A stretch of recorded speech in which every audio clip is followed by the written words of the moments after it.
All right. Good evening, everybody. Thanks for tuning in for another episode.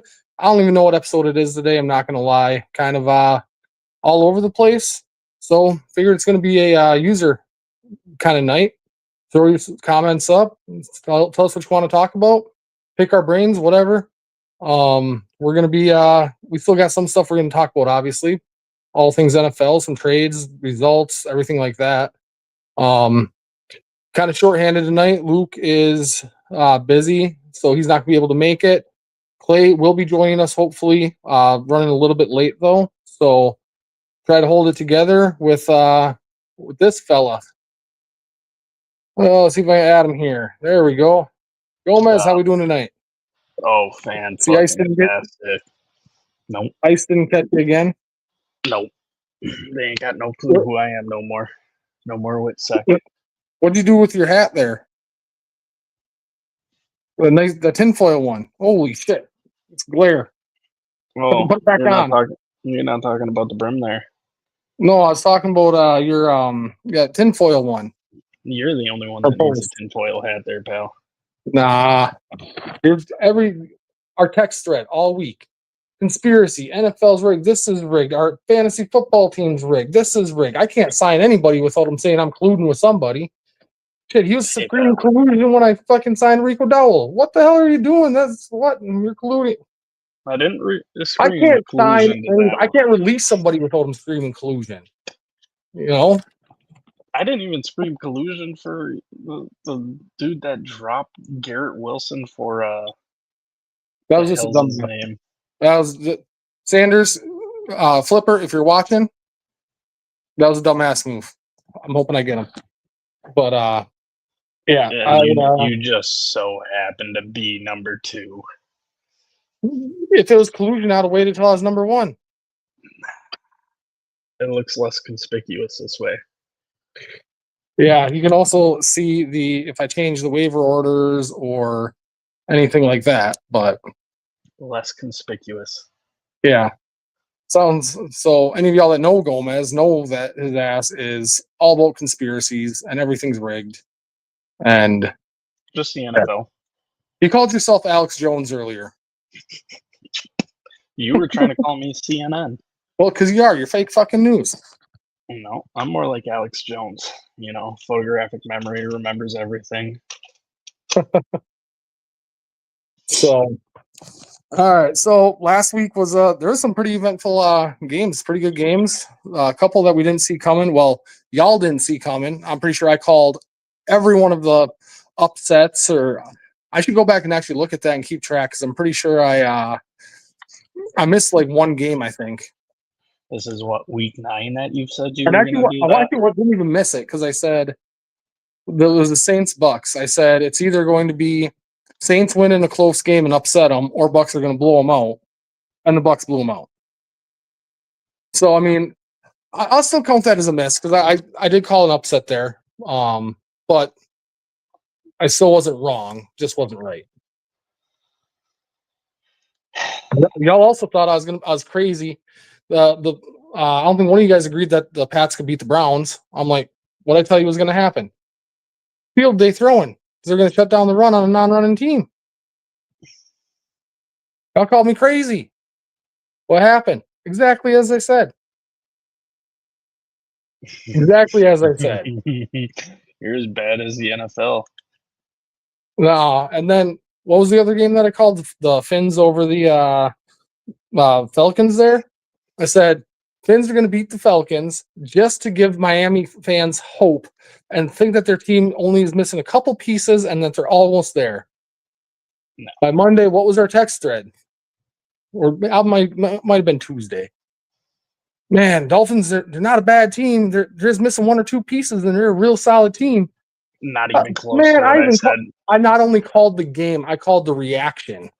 I called your response to it. You're as bad as a woman. Why? Because I remember shit? No, because you twist everything and take everything out of context. No, you later backtracked and said that you misspoke and you meant their offense wouldn't be that bad with they're only missing a couple pieces on offense. Yeah. a guard, a Yeah, quarterback, another guard. wide receiver, a tight end. That's pretty much the whole fucking offense, pal.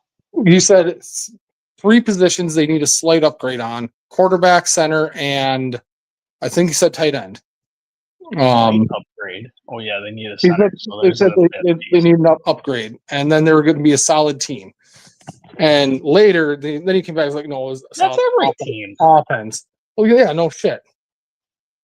That's I why. mean, it's the 3 hardest That's why positions. I said it. You fucking dunce. Yeah. No, you guys were going back and forth for like 5 minutes about how the Dolphins could be a solid team with just a couple more missing pieces, and then y'all were going back and forth talking. Then once I finally commented on there, it was like, oh no, that's not what I meant. Yeah. Backtracking because you knew you were wrong and I was right, even on your fucking reaction. Just admit it. I call better I games. ain't admitting shit. I You don't call call better games shit. than you. You don't call shit. You just call a lot of shit and hope that the shit sticks. Hey, I still call it, don't I? No, I'm Yes, not sir. giving you the benefit of the doubt on any of that. I'm not giving it to you. You can't have it. Fucking yeah, of course. Can't admit I'm right. You're like the woman. Can't admit I'm right. No, because you just wing shit.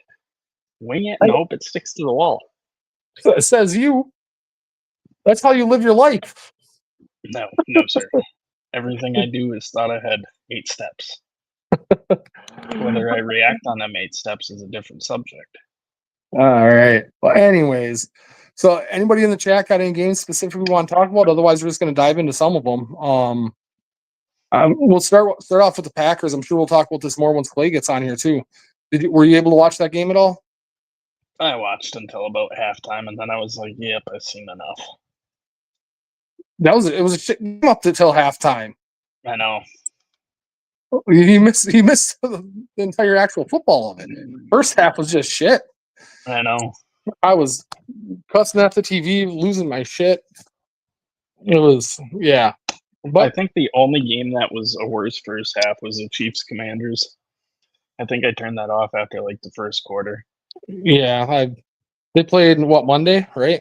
Yeah, they played Monday night. Yeah, I had something going on. I wasn't able to really tune in that much. I watched some highlights and stuff, but I watched Patrick Mahomes throw his second pick, and then I'm like, "Yep, I'm done." That's rough. Yeah. What's your thoughts? I mean, you only watched the first half of the Packers Steelers game, but any takeaways from what you watched or any highlights you saw? Or It was as I expected. Both teams played down to each other. Took time to get going. if two good teams both play down to each other, I don't know about like how do you play down to like they're another good team? Like each team played like all of our weaknesses we not exploited, but emphasized our weaknesses, and then no, in the first half, your offense played down to their defense, and vice versa. Like it wasn't. They should have a better defense than what they do, and their defense is shite. Yeah, it was not great. Although I do believe that was our first touchdown that we gave up to a number 1 receiver all year. So I mean that's a bright spot, but it doesn't feel like that. I mean that's where stats and reality don't come into play, because I mean it does not feel like our pass defense is great, but I mean we stop them from getting in the end zone with it. Probably just they know they can run the ball and get it to the end zone. Yeah, Cooter, I agree with you there. I mean, every second half we adjusted for once. It was nice to see us like have to play in the second half and not just coast and then blow the game and the lead later in the game. Like it was nice to see us actually have to play and have to make play calls. And also I think it was huge getting Watson back. Like Clay said before, we never talked plenty. I wasn't huge on the re-signing, but it opens up the offense so much. Craft baby. Oh, Craft baby. I was gonna say, sir. This I mean, there's discussion now. I don't think he's earned this discussion personally. So it's just you. No, that has his opinion. No, I don't think. Do you agree that Tucker Kraft's the best tight end in the NFL? Statistically, yeah. Has he earned statistically last week? No, statistically, after last week, he took over the number one tight end spot. Like, if you look at sleepers, he's the number one tight end. Yeah. Yeah, that's not. But like, do you think he's the best tight end in the NFL? Is what I'm saying. I don't think he's like. I think he's really good. I think he could be, but I don't think he's earned that quite yet. I mean, he had 175 and 2 touchdowns. It's a hell of a week. 143. He hasn't done that like consistently through his career. He's had a lot of injury concerns. He's certainly up there, but I don't know. As a Packer fan and a huge Kraft fan, great tight end, great player. I don't think he's earned that discussion to be. Oh, sorry, he's the number 2 tight end on considered sleepers. The best. So, like I said, statistics are one thing. Which I mean, if he's the number 2 and he missed what 2 weeks, 3 weeks this year? I'll tell you in a second here. I can't look anything up. I'm on my phone today, so no.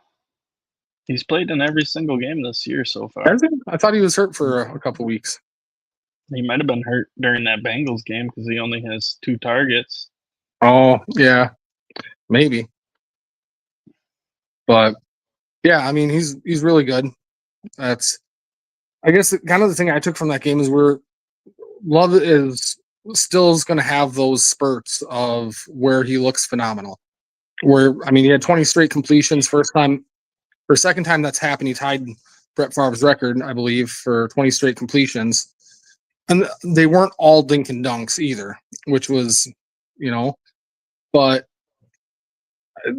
going back to what I've said for years, you just got to find that consistency and figure out which Love we're going to get each week. Are we going to get mediocre, above average Love, or are we going to get this elite thrower of the ball, elite passer that if he plays like this, we could easily win the Super Bowl?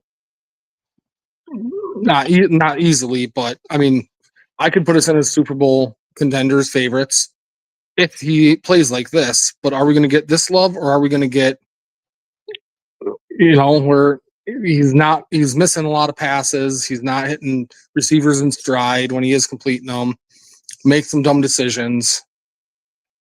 That's a tough question because it's been like this for a few years now with him. Yeah. I mean, I've said it for years. He's a good mix between Brett Favre and Aaron Rodgers as far as the gunslinger and the conservative, smart, don't turn the ball over, make the smart pass quarterback. However, he's the gunslinger when he needs to be conservative and conservative when he needs to be the fucking gunslinger.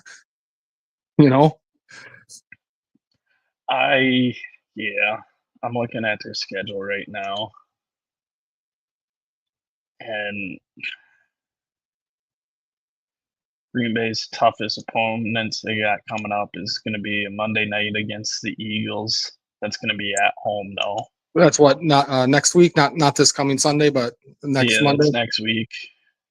Yeah, and then they got at Detroit, and then at Denver. So they finished.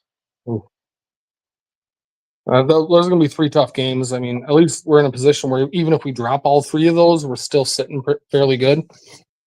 But so 4 of the last 6 games of the season are all away. Yeah, which I don't know. I think we're obviously nobody's a shoe-in, but I think we're a pretty good contender for the playoffs. Like we're most likely going to make it. I'm just Packers making the playoffs is kind of one of those. It's expected. We've missed it once in the last since I was born. Before then, I don't even know.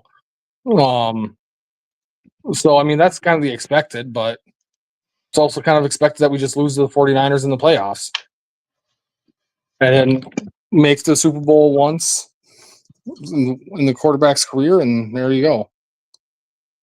Well, speaking of conspiracies for you, that whole 27 thing, that's kind of You heard about that? 27. Yeah. No. So Aaron Rodgers won his Super Bowl at 27, the year he turned 27. Brett Favre won his Super Bowl the year he turned 27.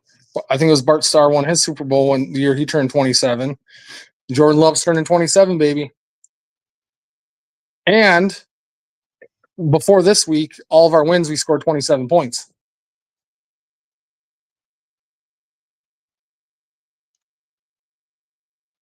I mean, I throw that in your gamblings. Bro, Green Bay fans are just so delusional. You're the one that says the NFL's rigged, so you never know.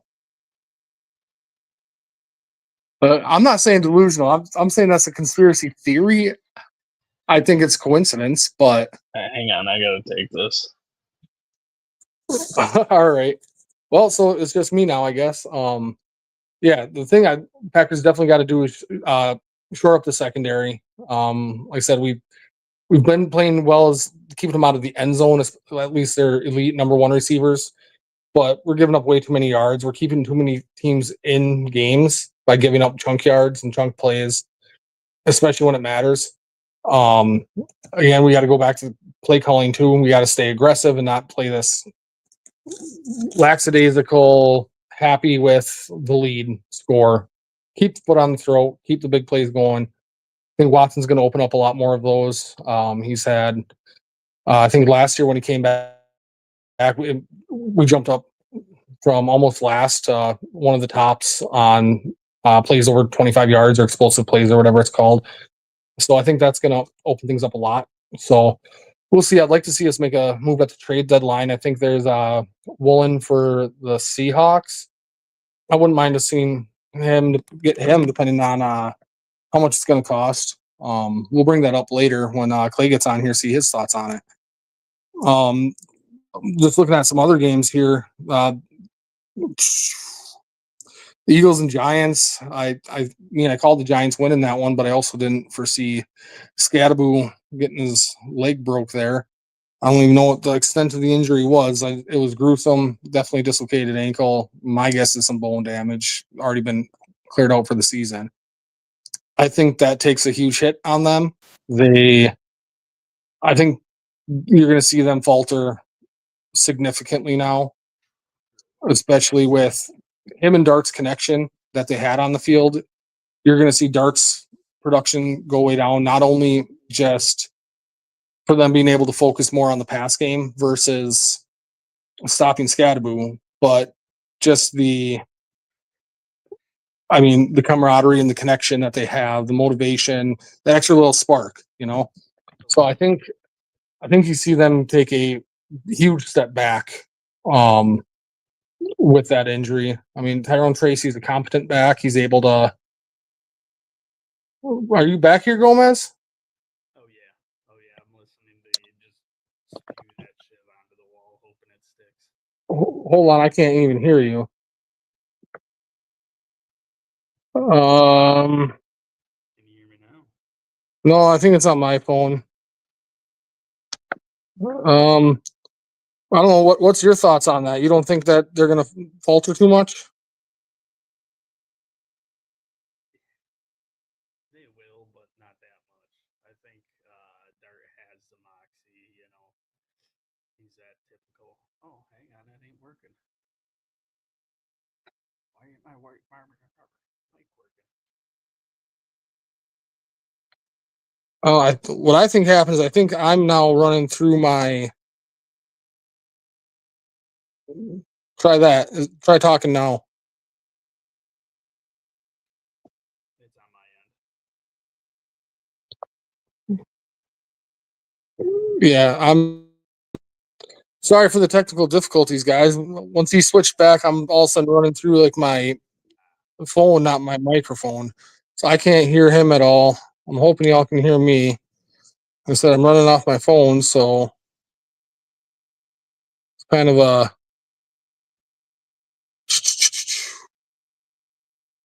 some technical difficulties. Cooter, you can't hear him either. So, all right, I'm gonna stop looking at my phone. Did you switch from your headset to The computer? Is that what happened? Getting old. Damn technology getting the best of you. But yeah, like I was saying, I think Tyrone Tracy's a competent back. So I mean, fantasy wise, I'd definitely pick him up. I still he'd be like a low end flex on my list, but I don't know. Yeah, I think the Giants they're just gonna go to shit this year. What other games? Bills coming out absolutely stomping the Panthers like they should have. The running back there, Cook. I mean, 200 and plus yards on the ground and a couple touchdowns. Absolute beast. I'm glad I have him on fantasy. Yeah.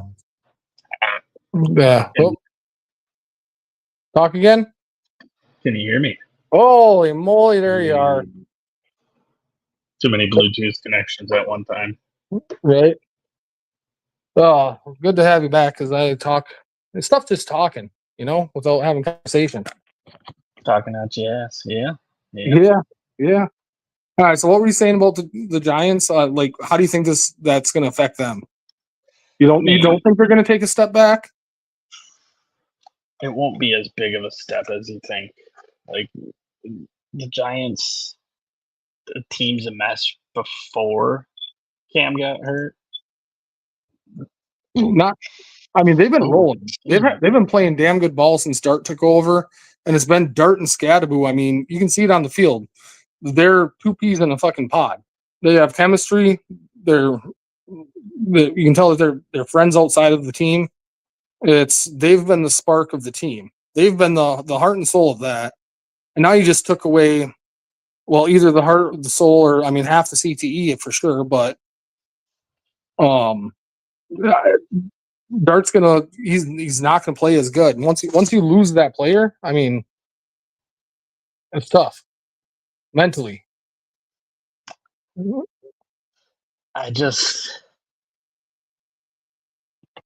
I'm just looking at the stats here. Dart's had 2 games over 200 yards. Scadaboo hasn't had passing a game or rushing. over 100 passing. What about his total yards?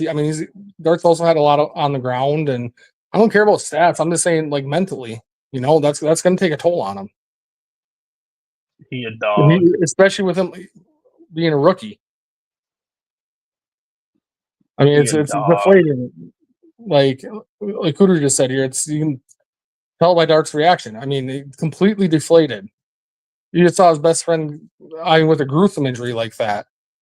I mean, I'm sure going to come back, but I don't know if he's even going to be the same, especially with now getting his first major injury, besides however many concussions I'm sure he has.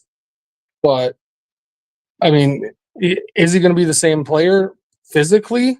Is he going to lose a step? Which he's not overly. He's not fast. Yeah, so he's not the type of player where that step might lose or really affect him.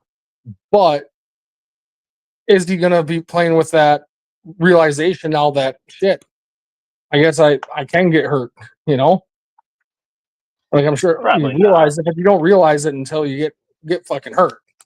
Probably not. So.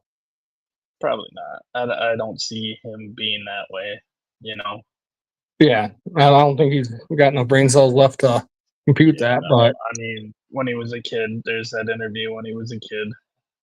His ma said that he would put on his brother's shoulder pads and run into the telephone pole outside. Like, dude's fine. That wasn't an AI thing? No, that's 100% real. I thought that was that was an AI story. That's awesome. Yeah. That's too funny. Yeah, that's real.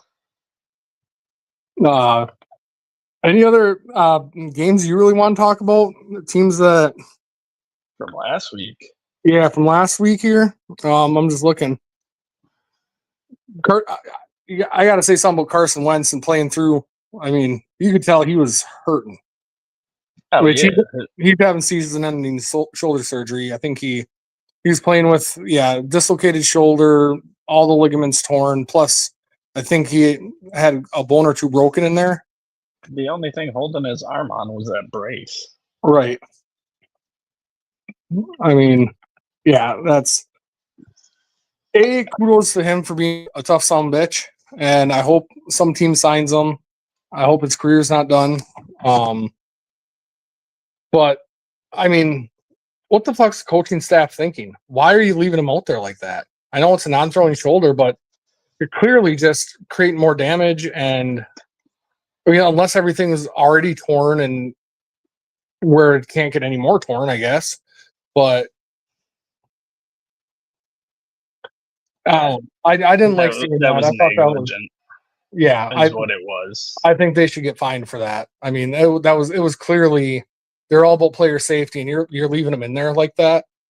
That was just a bad look. And getting your ass kicked on top of it. Like it wasn't even a close game. Like you needed him in there. You're getting your ass handed to you. You know? Yeah, I'm trying to think of what game. Pat's. I mentioned earlier. Pat's kept on rolling.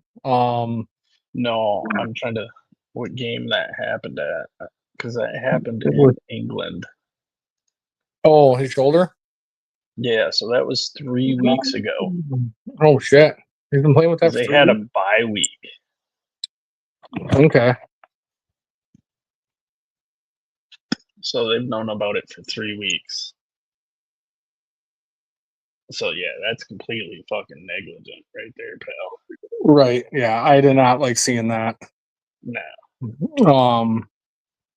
And yeah, as much as I hate the Vikings in general and want to see them lose, like you don't want to see anybody playing like that. No. I don't care who it is.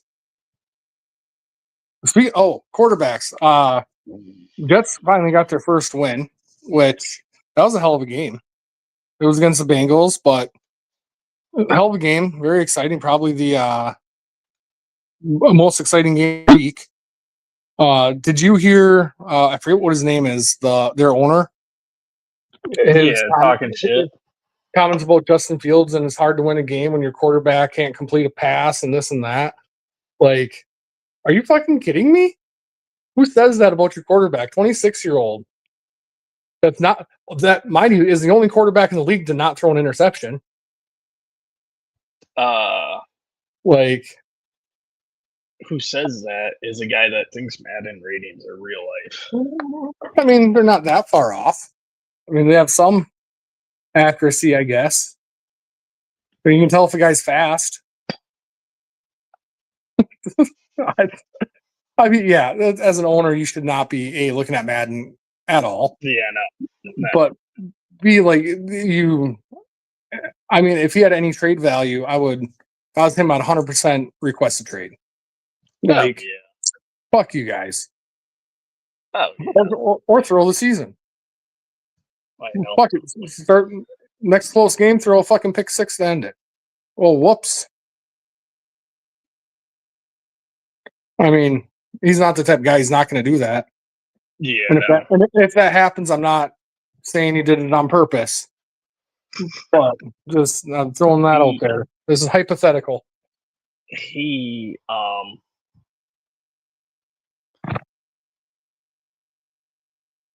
would be better off pushing himself and doing what he can and then telling them he wants out next year. Yeah. Yeah, he needs to build up his trade value, show himself that he's a competent quarterback. Or, I mean, yeah. I seen a trade rumor about possibly Trey Lance because he looked really good in that preseason game going to the Finns. No, I mean, in division trade, but I mean, if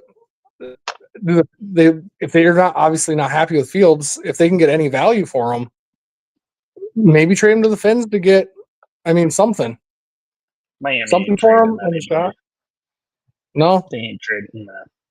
No, they already came out and said it. They're not doing anything. They're not trading anybody.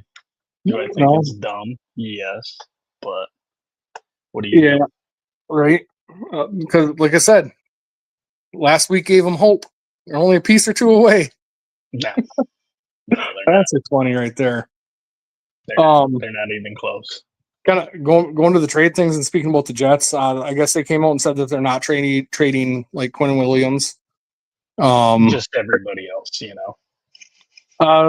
I guess they're hearing offers for Hall, but would reluctantly trade him. They're not actively trying to trade him, or really anybody from what I see.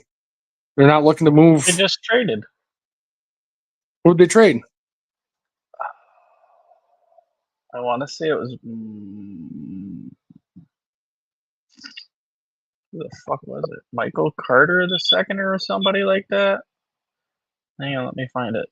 Michael Carter plays for the Cardinals, and he just got activated off the practice squad. No, the second. There's a difference. There's two. The Jets just traded somebody away. Yeah, I just saw it today, and I'm like, oh, cool story.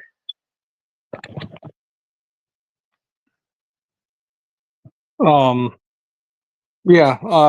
So yeah, we'll transition. Real quick, Cooter. JT's the beast. Got to agree there. I was waiting for Clay to get on to talk about him because these two. Didn't you say he was old and washed up? I thought he was older than what he was. I did. And I didn't think he was as good as what he was because I thought he was in his 30s and I thought he was losing a step. I was wrong then. You guys showed me up, and he's only 26, and clearly he has not lost a step. Yeah, he's one of the best in the game, if not the best right now at running the ball. Yeah, he's a beast, and Clay kicked my ass with him last week. I thought I had some hope when Dolphins defense shut Bijan the hell down, and because Clay's got Bijan Robinson and JT on his team, so that's kind of fucked. But yeah, I stood a chance, and then I didn't. No, you didn't. The Jets traded wide receiver John Mitchie the third, and a seventh round pick for Michael Carter the second, and a seventh round pick from the Cardinals. No, or who they trade? Eagles. Okay, cornerback. Okay, yeah, I don't know who the fuck that is. That's gonna help them. No. Yeah. Yeah, kind of getting into trades. Any trades you're kind of thinking are going to happen? I got some written down that there's some rumors about moving and people that don't want to move and whatnot. But let's hear what you got. There's rumors that Cousins may end up getting traded back to Minnesota. I think that'd be a good move for Minnesota. He's played well up there. He knows their system. He plays well in their system. He went to it. No, I don't think he had any animosity to Minnesota when he left. He went to left. He got offered a fucking bag, dude. He wants. I would have left. They didn't want to pay that much money, and he wants a shot at number one spot right now. He's come out and said that he wants. I don't think he wants necessarily. He hasn't asked for a trade, but he has. If he gets traded, he wants to go to where he has a shot at number one. And shit, he's here finally. There he is. I forget he's got access. He can add himself to the screen.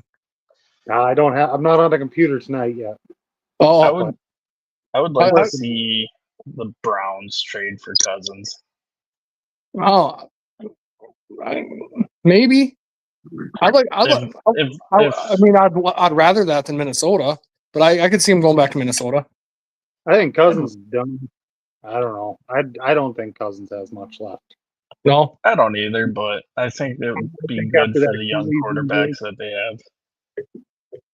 I can see Atlanta trying to move him, but I don't see anybody taking on that contract to deal with the quality of play you're going to get, and he's got to learn the system. I don't know. If somebody adds him, he'd be an off-season addition to me.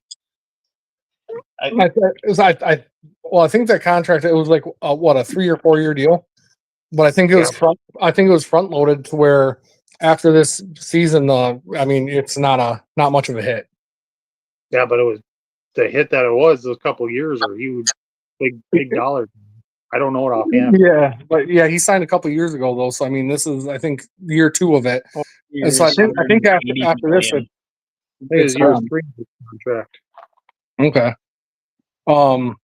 50 mils signing bonus, 100 mil guaranteed. Average salary is 45 million a year.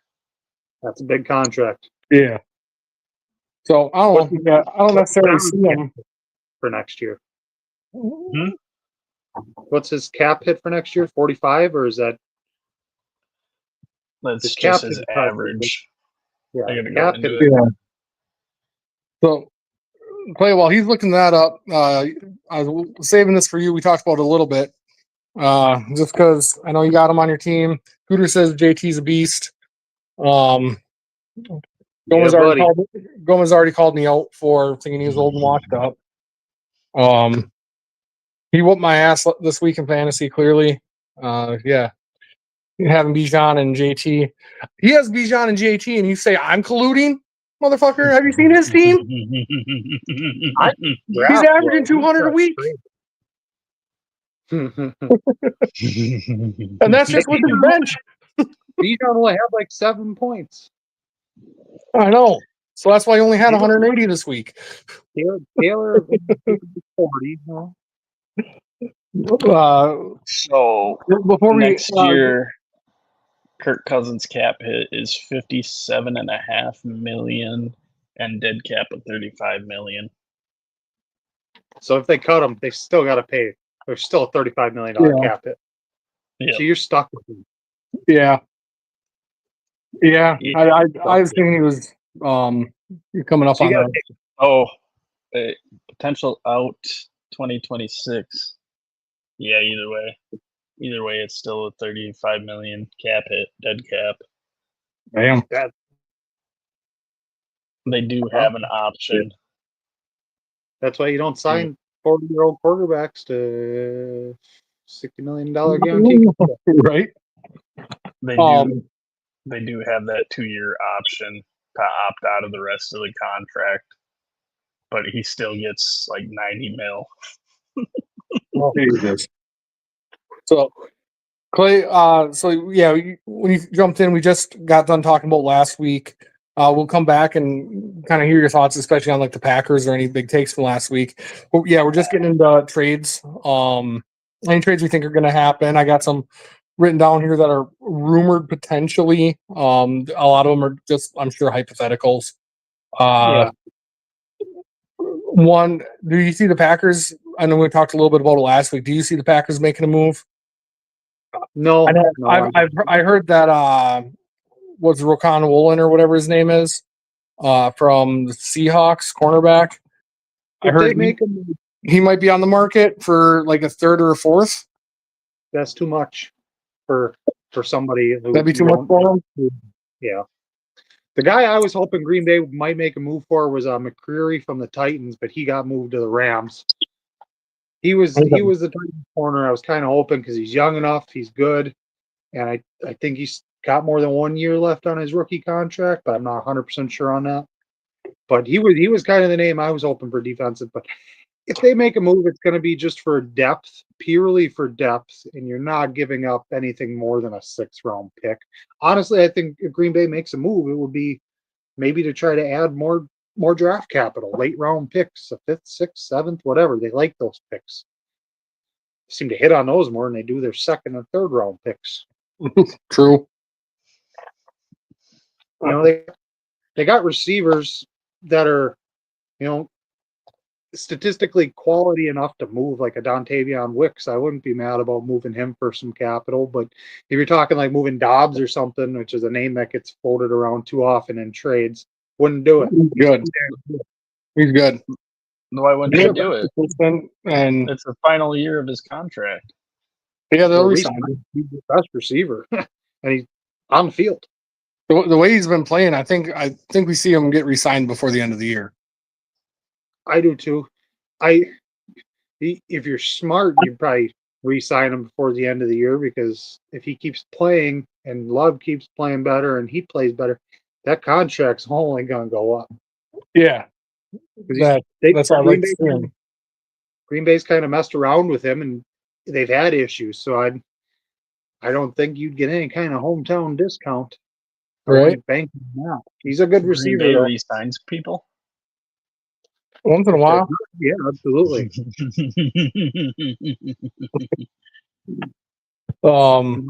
You normally see, guys they don't resign go to like Minnesota and then don't do shit. There we go. It's better. I can see Whoa, myself. why is Yeah. that so close? Why is that forehead Oh. so big? Damn, Eric. Oh shit, that went 5-6 then now. So Gomez tried saying earlier that he's not into conspiracies or collusion or anything like that, and that he did not mention anything about the NFL being rigged, and never screams collusion or conspiracy. Here you go, twisting my words again. God, you're such a What's woman. your point? What are you getting at here? I I don't don't hear Eric ever saying collusion or do nothing like Oh, that. that's some bullshit right there. That's some bullshit right there. You know that's bullshit. I'll pull up some text threads. Pull 'em up. Any other big trades? Do you guys see any like big name players getting moved? I know there's some of the talks of the people potentially. Like I said, this is just off something on a couple of Bleacher Reports. CNN. Could be. They mentioned possibly Hendrickson. I don't see that. Panthers said they're not trading Chuba Hubbard. Brian Thomas Jr., he's one that's being talked about. Kevon Thibodeau, Raquan Woolen, Mark Andrews, and then Brees Hall, which we talked about a little bit. I don't know if any of them are going to move. I could see Mark Andrews. Maybe. The only reason I don't see Andrews leaving is because the Ravens won last week. Their playoff opportunity is still open. They're a better team with Andrews on the field. Plain and simple, he's a good tight end. I don't see really any of those names probably getting moved. Maybe one, but not really. I see like you might see like Rashid Shaheed get moved here in the next little bit. Cook from there. I don't think there's going to be a ton of action as far as big names getting moved. No. So, not really. I mean, I wish there'd be more excitement and stuff getting moved, but I don't think so. I don't think the Jets are going to get what they want or what they're trying to sell. Right. And other than that, everybody else is like close enough. We're young. We got a good core. We don't want to demolish it, And like the one guy who would make sense to move would be Max Crosby, in my opinion, but he's not moving. He's not going from Oakland. That would be the one guy. They just re-signed him to Las Vegas. Yep. And I don't see Jacoby Myers getting traded.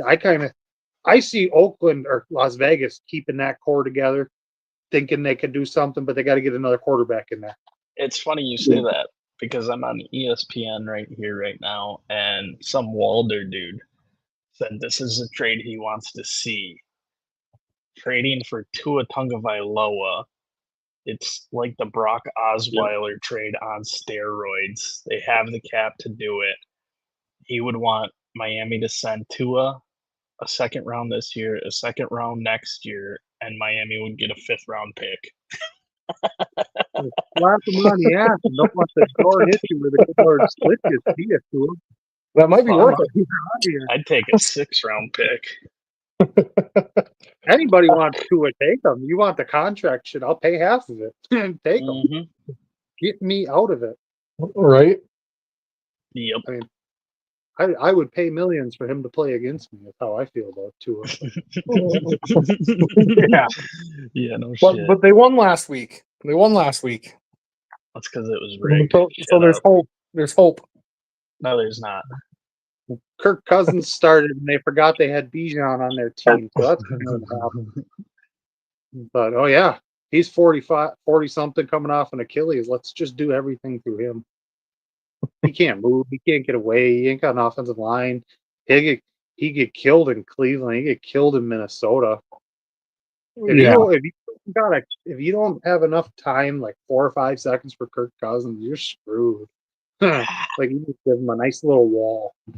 He ain't gonna run around it. Aaron Rodgers can still move out of the pocket and throw. you Shit, Cousins don't hardly bring go in the pocket. you don't bring a guy like Cousins in with the expectation of him being a long-term starter. You bring him in for his experience so the young guys can learn off of him. You got two real young guys that have some potential in Cleveland. That's the only reason I'd see Cleveland doing it. Yeah, Well, and neither of them are clearly ready to be a starting quarterback yet. So Yeah, I mean, it'd be a season rental, but that's a big contract for multiple years for a season rental. Yeah, but who Cleveland do should they have have to never learn had from? Quarterback coach, You need a mentor on a team. let when the you got Browns young down, man. quarterbacks like that.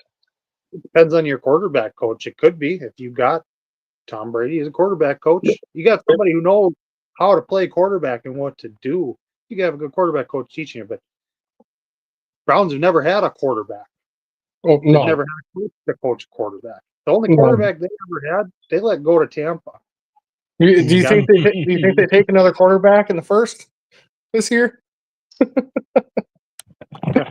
Take another 3 quarterbacks in the draft? You never know, but good football teams are built from the interior out. And you look at teams that rebuild, well, they start rebuilding their offensive, defensive lines, so they got protection, and then you start adding your stuff around that. It's kind of like how the Patriots build. They build their offensive line and build their defensive line and build out from there. If you just that's the whole problem with teams like, oh yeah, we'll bring in this veteran quarterback and he'll be able to solve every problem. With If you no don't have- line, no receivers, no defense. that was the problem with Aaron Rodgers at the Jets, is there was no offensive line, and he's old. He's not Well, what he used to be moving around, and he hold got up. hurt immediately. Hold up, because the Jets have a lot more problems than that. Oh, that's the whole Yeah. problem. Is Remember, bringing a quarterback. They can't complete a pass. They can't win a game. That's what their owner said. Hard to win a game when your quarterback can't complete a pass. Yeah, but he also hasn't thrown an interception. I know. I was being sarcastic. You hear about that, right, Clay? With the Jets owner talking shit about Fields. Yeah. I heard Fields crying in the closet. Yeah, I'd have told that team to fuck off. That's fucked. But not when they're paying you that kind of money. It's Yeah, guaranteed. true. You might tell them True. to fuck off, but you're still going to take that money. Right. It's smart. Yep. Yeah. Why you do that? You put all this money into Justin Fields, and you got a new coach, new everything, and it's a defensive coach, mind you. It's not an offensive guy. Aaron Glenn played cornerback his whole career. He's defensive. You got a young guy coming in, and you got really no offensive line. You got Garrett Wilson. You got Brees Hall is a good running back, but you got to have an offensive line to help your running back. Your running back can only do so much. If he gets 2 yards a carry, well, you give it to him once, twice. So now you're stuck throwing it from 3rd and 6, 3rd and 7. That's long yardage to try to pick up 3rd down. You get one pass, you don't complete it. That's kind of what was happening with Fields, and you have a couple bad plays here and there. Offensive line breaks down, bam, games go south super quick. And Yeah. I think Fields has talent. I think could be a decent quarterback, but nobody's going to be a good quarterback with no line, no receivers. Yeah. Fields is going to be one of them quarterbacks where he's got to be put into the right situation. Right situation, right scheme. The Bears weren't it, obviously. The Bears have Well, never he been played it. well with They'll the never be Steelers. it. Yeah. He played well Yeah. with them, and then they gave Mr. Unlimited a shot. And Yeah. Side note, what a draft class that was. The 2018 draft class. which one was that? That's Baker Mayfield, Saquon Barkley, Sam Darnold, Denzel Ward, Bradley Chubb as the top 5 picks. solid. Josh Allen, Minka Fitzpatrick, Vita Vea, Lamar. Jair, Was Lamar, that where Josh Calvin Rosen was? Ridley. Yep, that was Josh Rosen. Rosen. He did really well. Mm-hmm. But see, I think that'd be another. I think that Josh Rosen would be another quarterback where he's got to be I'll be right back. situation. Yeah. See, I read that Jair Alexander got cut too from the Ravens. They released him. Did they? So that's what I had read. Is that a true article? I don't know. I'll tell you in a minute. You can never tell nowadays. Because that's just it. You never really do know, so you got to kind of delve into stuff. But I did read that he got released by the Ravens. It wouldn't surprise me. He spent most of his time on their bench. No, and if that's the case, if he got cut by the Ravens, he'd be a corner you could pick up for real cheap, and he knows your system. That would be a potential ad for Green Bay.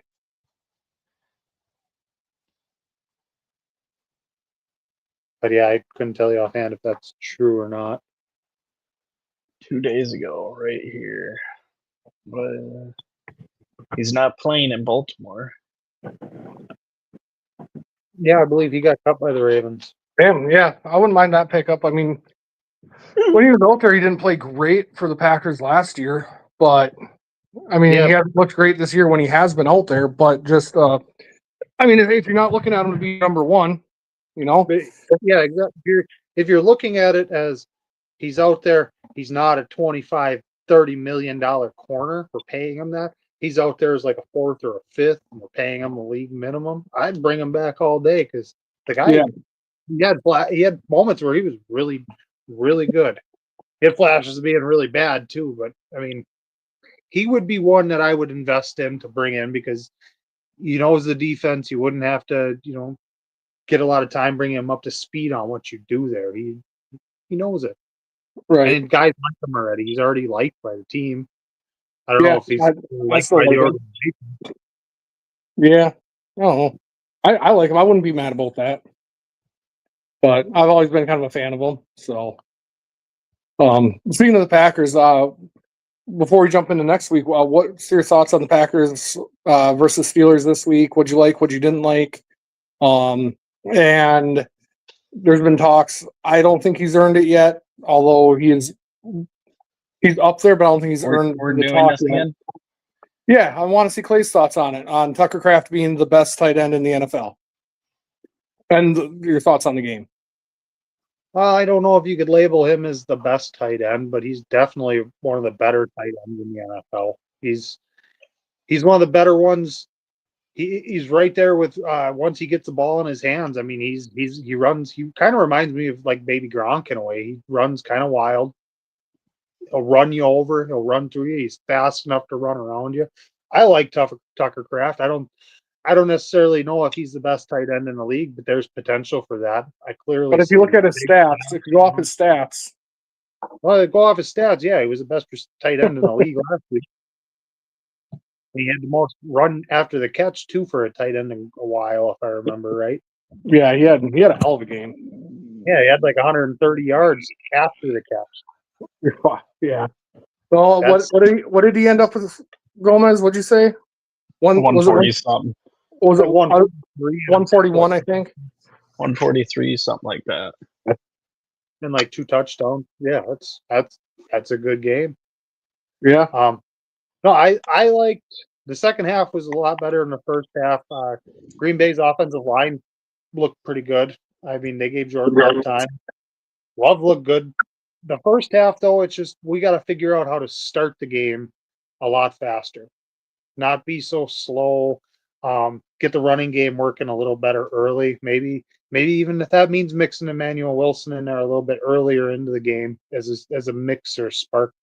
Jacobs is good, but you haven't seen the explosion with him in the game versus the couple times you've seen Wilson. So you know what, ride what's working.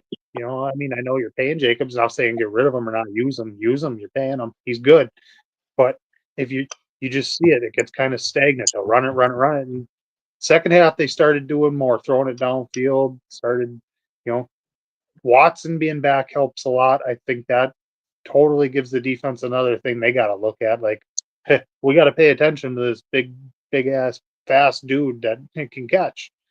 It's a whole nother. They were missing that element, and that opens up a lot. That'll probably help the run game quite a bit because now you gotta worry about Dobbs, you gotta worry about Watson, Tucker Kraft, and you use the running backs out of the backfield like that, catching the ball. opens up your offense. Even on And the games defense, that Green Bay starts out fast, even on and the games that Green Bay starts out fast, though, they end up slowing down in the second half and they take the foot off the pedal. It's yeah, they only do a half of football. Yeah, that's why I said I like to see it last week because we had to put up points in the second half. We had to keep our foot on the pedal, and we played well when we did that. We weren't because we couldn't be happy with a small lead and just try to do clock management. So I think that's a good factor is us being down right away and having to play aggressive and not just coast. You see Green Bay when they start out the game. They start out, they play to, like Eric said, play to level their opponent. And then in the second half, they made adjustments and they came out a little more fired up. And then Sunday night, it's a big game. You gotta play it. And they came out fired up, made adjustments. Sunday night game. If you're not fired up for that, what are you going to be fired up for? Right. And they made the right adjustments. But usually Green Bay, like you said, if they start off good in the first half, second half is shit. They don't play a full game of football, and that's what the only full game of football they played was week 1 against the Lions, where they looked good start to finish. But in the end, the defense looked good. The defense got pressure on the quarterback. Rashawn Gary and Micah Parsons are absolute monsters coming off the edge. And the big thing, you saw Green Bay's defense struggle in the last couple of weeks, but they need to add depth in there, and it's a sign that they do. But getting Devontae Wyatt back in the middle was huge. Such a huge piece for Green Bay in the middle. They were missing him for the last 2 weeks. You notice the defense couldn't stop the run.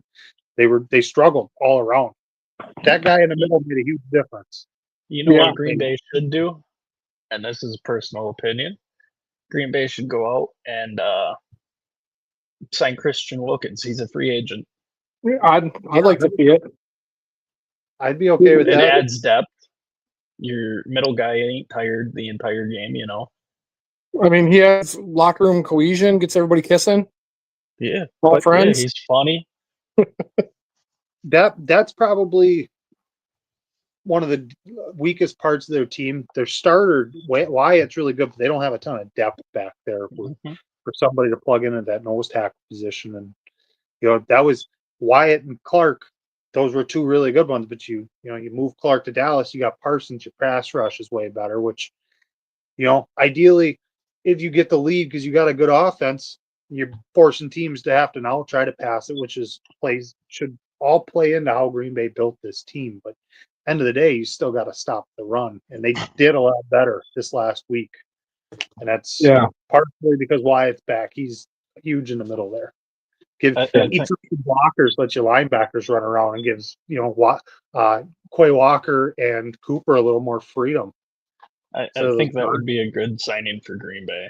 Yeah, I would keep both guys fresh. I think I said something about that like before the season. I go back. It might have been the other podcast. I can't remember, but I'm pretty sure I said something about Packers should go and get him, depending on how much he wants. You know what I did call? And it just happened this past weekend. Oh, you were right on one? Yeah, LSU firing their head coach. Oh, yeah, you did call that. Mm-hmm. That's everybody knew you were going to. What do they owe him, like $53 million still? Yeah.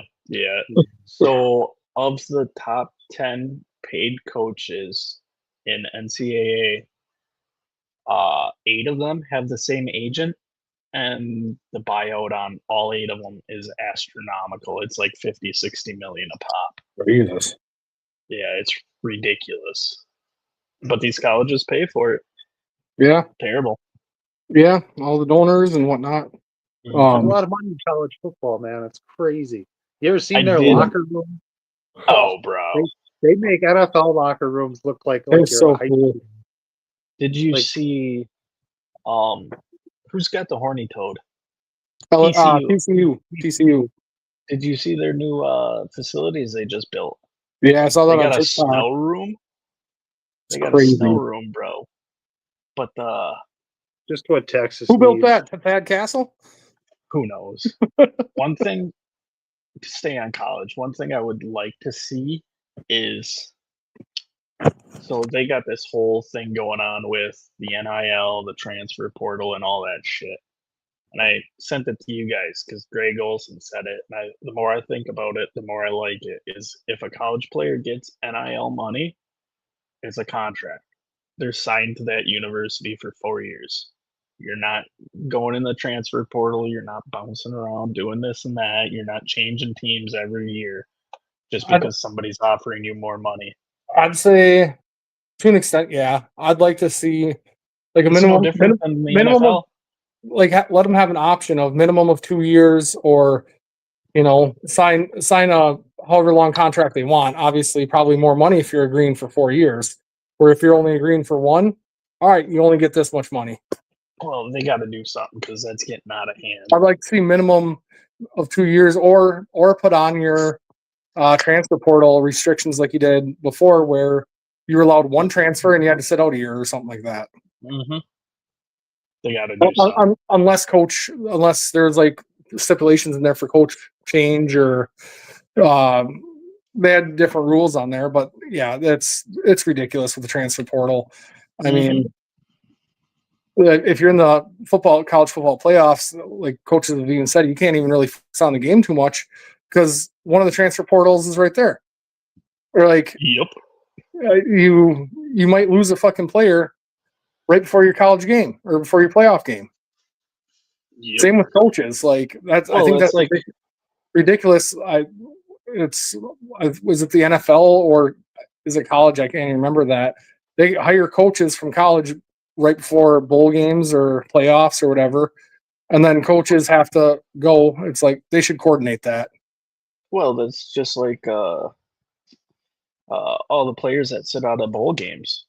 Why are you sitting out of a bowl game? Like, to me, that should drop your draft stock. Absolutely. Giving up on your team. Absolutely. Sure, but it don't. No, because I mean, if you're good, you're good. But how's that work out, Caleb? I don't think so. Is like, I don't care that they get paid, but when you go to college, you're a student athlete, right?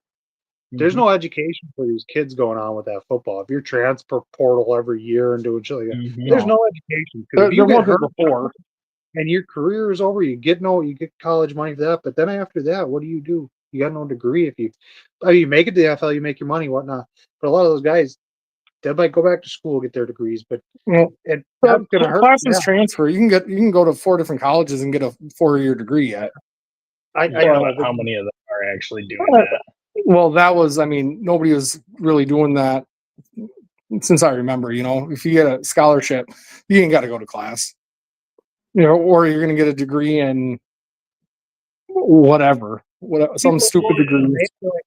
School like Wisconsin is they would get a good degree out of it, and you could, if you didn't make it in the NFL, at least you got a fallback or something like that, or you were not every college player is going to be in the NFL. There's quite a few who are good at college level, but they don't ever make it in the NFL or.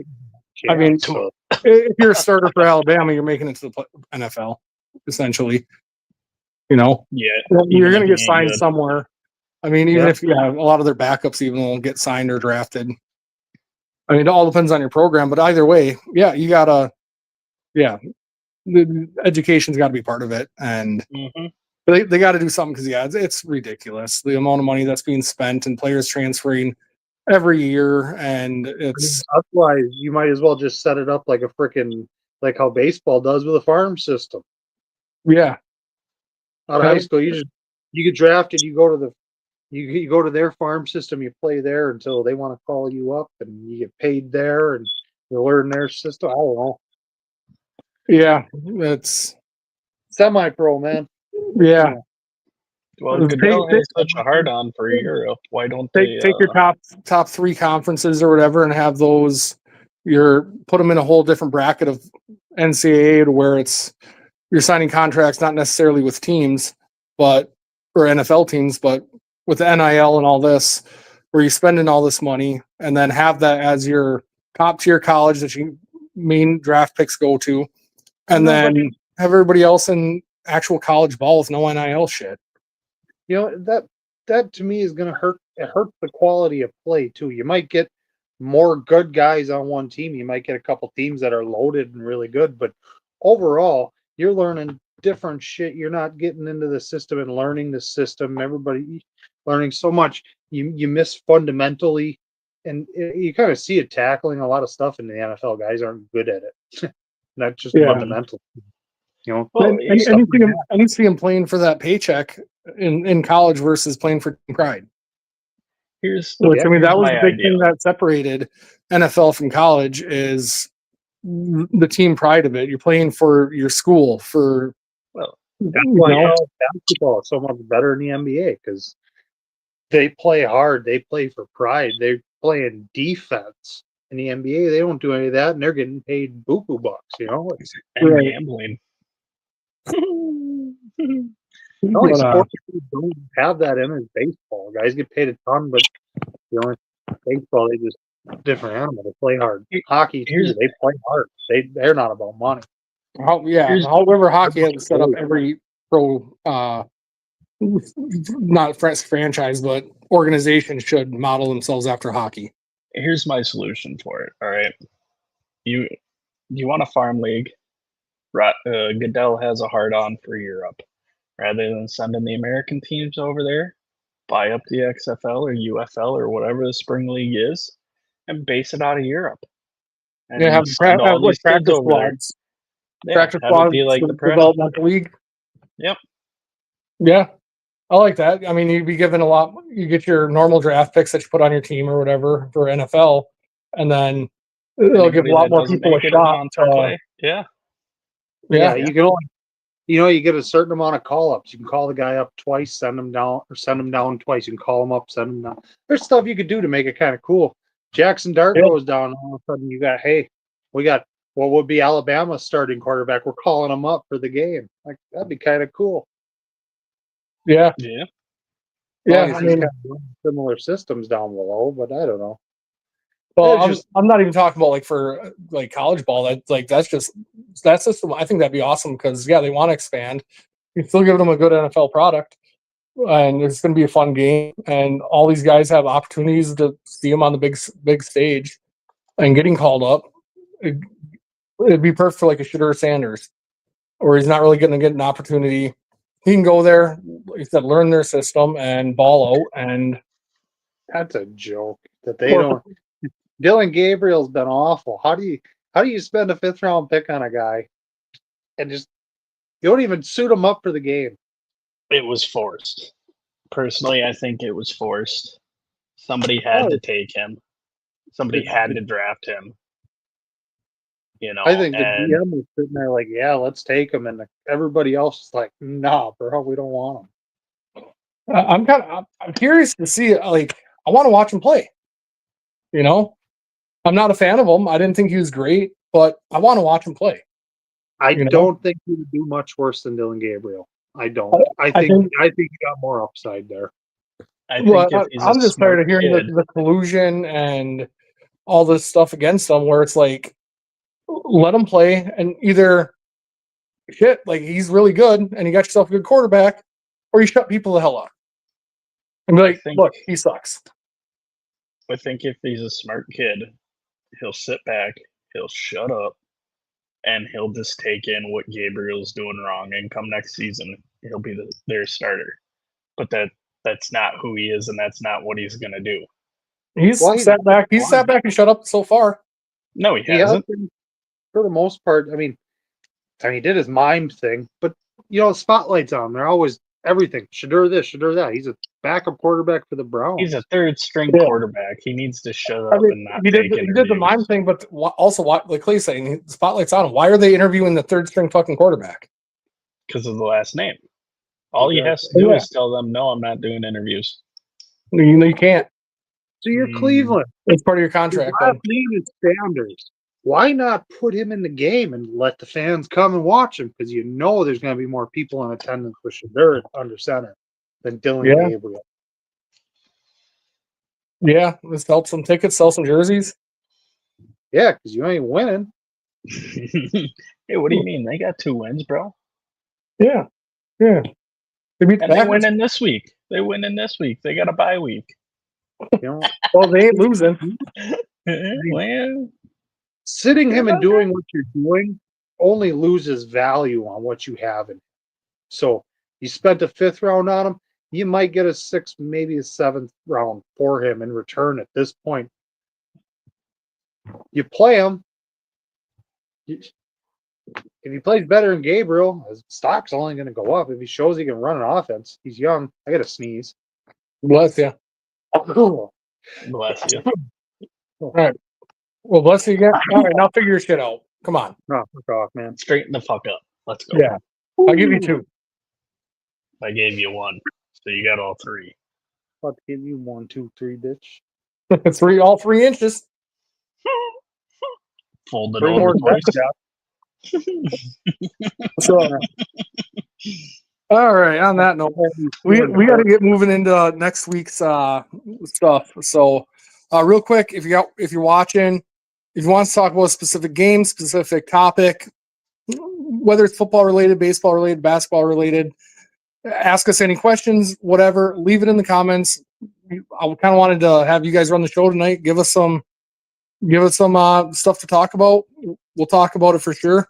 And then also before we get into it, just a reminder: November 7th, 7 p.m. at St. Thomas Aquinas and Marinette. There's Under the Lights Entertainment, Salutes and Slams wrestling event. Doors open at 6. I think it's only like probably $10, $15 for a ticket. It's a lot of fun, hell of a show. Go there, support them. All the proceeds go to local veterans. When are And you getting in the ring? I already got in the ring with Rob. I whooped his ass. I hope you're Didn't see watching, no Candy video, Rob. so it didn't happen. Hey, we posted the videos. Where? Should have tuned into the chew. Yeah, I remember your son having to come to the rescue for you. Hey, yeah, he hopped in there and he might have kicked Rocky, sloppy top Rob in the nuts for the win. But I still got him. I still won. Ben They're was laying in the trying to crying. delete me, trying to shut me up. They could never do it. Could never do it. Yeah, Let me he guess. called you- Collusion, Gomez? Is that what that looks for? Yeah, I'll get in the ring I again. know nothing.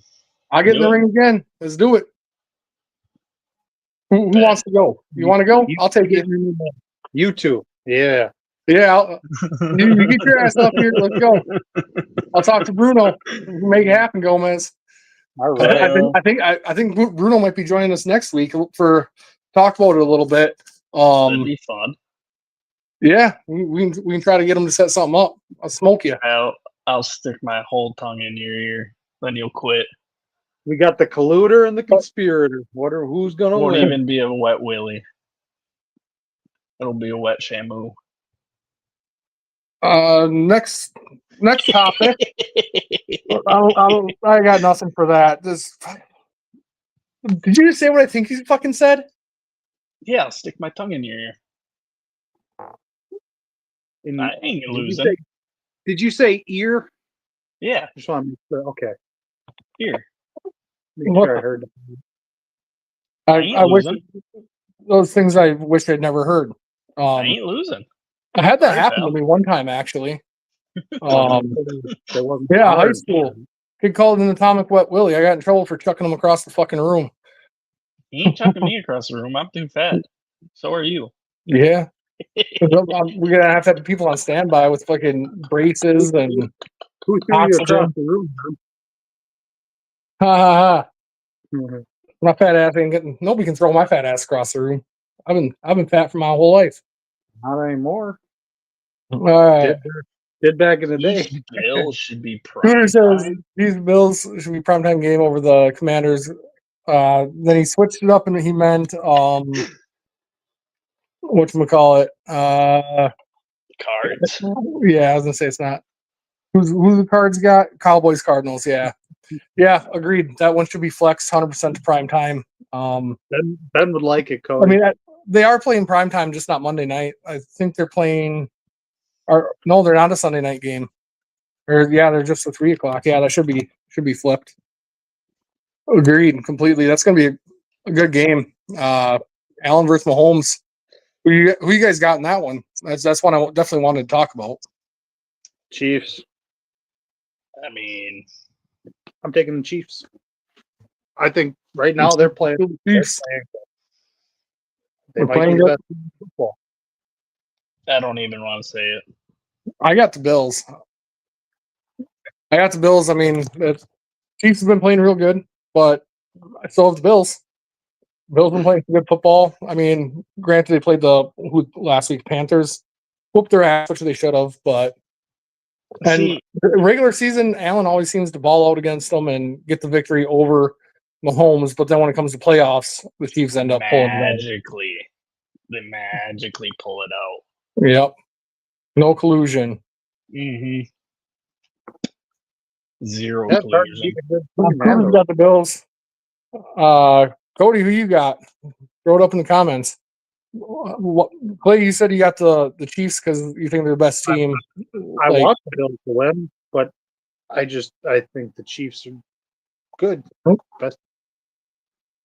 And Bruno says featuring former two-time ROH World Television Champion, professional wrestling's last real man, Silas Young. Bruno, is that going to be on at Salutes and Slams?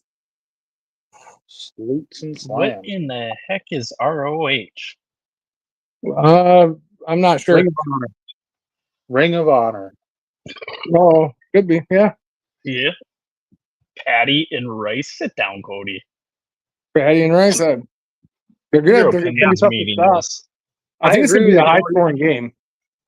Gomez, real quick, look up the over/under on that. On the total score. I bet you it's 52 and a half. I'm just going to say, I bet you it's above 50. I'd take over on that yet. It's going to be a 30s game, 40-30s game. Probably pretty close, but I got the Bills by a touchdown. Watch it be 17-14. Chiefs win. Could be. I mean, that's the way shit's been going. Games that should be high scoring ain't. Games that fucking. I wonder why. Oh, wonder why. I wonder why. Well, find your tinfoil hat again, bud. Put it on. And if you're the Chiefs, you're playing that game. Your goal is to eliminate James Cook. Don't let him run the ball. Yeah. Make Josh Allen beat you because he's. I mean, obviously he's a good quarterback. He can.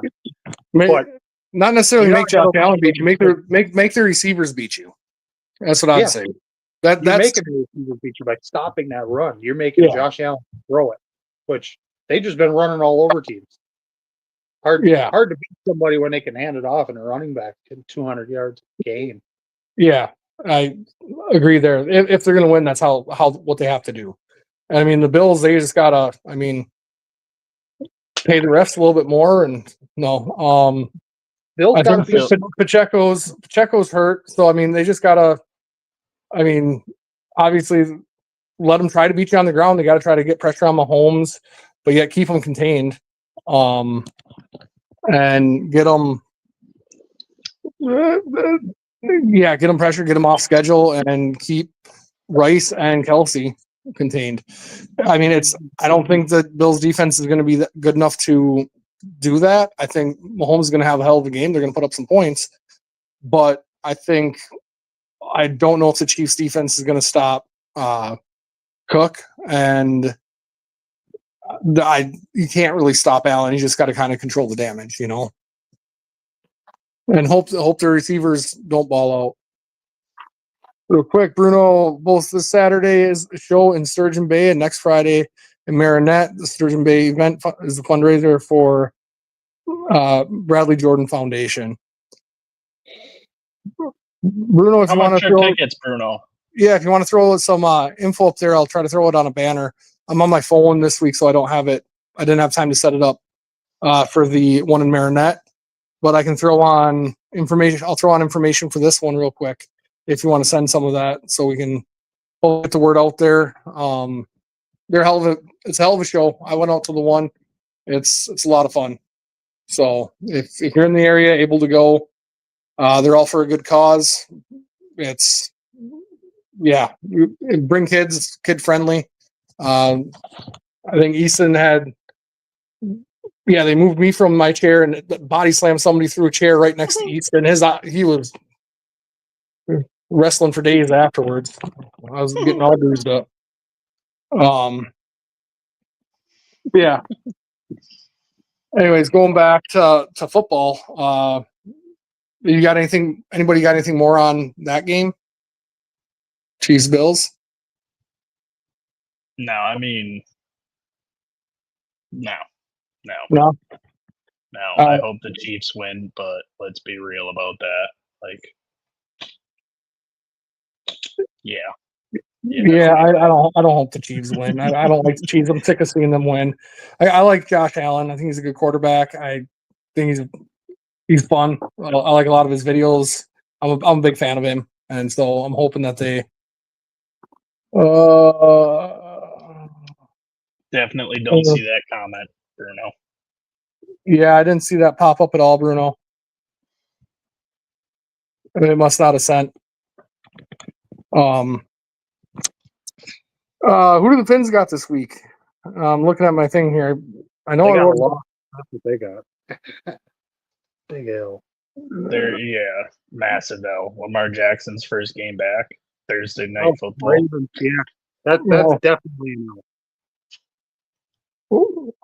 I must not. I must have skipped that game writing it down. I'm not, Yeah, or I just can't read. Who do they got? They got the Ravens. yeah. Lamar's first game back. Oh shit! Yeah, they're in trouble. Mm-hmm. That's definitely a lot. Mm-hmm. Yeah, yeah. Like I said, I think the Ravens will make the playoffs still. I think they'll get things turned around. They usually do. Yeah. They're a good team with as long as Lamar stays healthy. They go as Lamar does. You know, I mean, especially when it's Lamar and Henry, you're fucked. It's ridiculous. Ravens are gonna have a big game. Huge. It's gonna be massive. Almost as good as Bijan's last game. Shut That you called. We'll just go down the Not list my fault. here. They're rigging it. Rigging it. We'll just kind of go down the list here. 49ers versus Giants. I got the Niners in that one. Like I said, I think with Scadaboo, I think it's going to deflate Dart a lot. Not only are they going to be able to focus more on the pass versus the run, which Tracy's a competent running back, but not a game changer. And just the confidence of it all. I think it's going to take a huge hit on Dart without Cam there. And I think they're taking 10 steps back. They're going to look, I mean, a little bit better than what they did with Russell Wilson, but not much. Well, the big thing for that game is shutting down Christian McCaffrey. You know, he's got just as much receiving yards as he does rushing yards. Yeah, he's a beast. He's leading their team in receiving yards. So, So who you guys got in that game? I'm going to take the Giants. You're taking the Giants? I like their defense. I like their pass rush. They can get pressure on a quarterback. I think they can. That's a team that can slow them down and stop them. I like Dart too. I think Dart's a much better quarterback than Russell Wilson. There's much more potential there. Yeah, so, for sure. And you can look at it one way or you can look at it another. Is it going to hurt losing Cam? Yeah, but they seem like the kind of group and kind of guys and kind of team that are going to rally around that versus we lost Cam. Especially that's what I see. You never know. I could kind of a toss-up game to me, but I'm going to take the Giants. All right. Purdy is scheduled to be back for that game too. Yep. Then Chargers Titans. I think the Chargers have been faulting them pretty good. Not playing up to how they should, but I got Chargers in that game yet. I was going to say Titans are dumpster fire. Why? I picked up the Chargers defense for my bye week, so if that tells you anything. Yeah, I would have too. Yeah, he brought the energy. Cooter, that's for sure. That's not quite Big Nick's energy like Clay's team. That guy's been balling. He changed his name. Park boys now. What is it now? The Taylor Park boys. Jesus, that's awesome. Vikings Lions. I got the Lions in a blowout. I mean, it's an in-division game, but unless I don't think JJ's back, and even if he is, I don't think he's very good. JJ will be back, is what I'm hearing, and I don't think it'll be good. I think Hutchinson's happy he got a big ass contract and he's going to be after somebody's ass. Speaking of which, $984 million they've spent on contract extensions since Almost $1 billion. 2024. Hey, Give their cap guy a fucking raise. However, they are able to fucking work that. Things are good in Motor City, I guess. Yeah, Yes, they are. shit like they got to figure something out with the contracts. I mean, because they have the cap and they have all this stuff there, but the way that people are able to figure out contracts like that and still spend that much money and somehow be under cap. Well, yeah, because you don't give them cap space money, you give them bonus money, guaranteed cash up front. And then your cap, you get 50 million cash up front. Like Micah Parsons, his cap hit right now is like $8 million. Next year it's 13, and the year after that it's like 25, while making, what's his contract? 180 million over 4 years. Yeah. Do the math. Don't math up there because a lot of that's not a cap hit payment. Yeah. That's what I'm saying. They got to figure out some sort of way to restrict that, because I mean that's almost $1 billion in a couple of years is ridiculous. They need to go, and I've been thinking about it. They need to go to, you get your base salary, but anything after that is strictly performance based, 100%. And there's maxes and lows set at it, and just be done with it. Because at the rate they're going, they're going to end up like the MLB, and they're going to have massive. I mean, if you're looking at straight performance base, if it's a standard base rate and only based off your performance, what does that do for the free agent market? Why go to a different team? Why, It never happened. The players' union would never, ever, ever. Oh yeah, they would never agree to it. But that's realistically that is what needs to be done. I don't have a problem with the players getting paid so much as because the owners make the money. Players aren't getting paid. The owners pocketing that money. The players are playing the game, doing the work. It's like us. We go out, we do the work. The company makes more money. Why shouldn't the worker make a little bit more money? right? It's not really the problem, but I don't know. I shouldn't say too much with Cooter on this conversation. I don't know if the company makes much off me. Is he one of your bosses? I'd probably take that but back. he's a boss I here. don't make much money off either one of you two, but whatever. So, Bruno, we kind of talked about that earlier a little bit. I brought it up because I thought it'd be a good fit, but I was also thinking the majority of cap hit was done. If the Falcons move Cousins, it's like a $35 million cap dead space hit for the next year or two. I think Gomez said there's an out next year at some point. Yeah. So No, unless Vikings are willing to take that and do some sort of restructure or something, I don't see them moving it.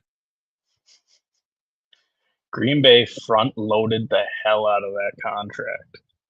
Yeah, because then the last couple of years they'll restructure. yeah, when you get to like the fourth year of that contract, it goes up to like 60, almost $70 million cap hit.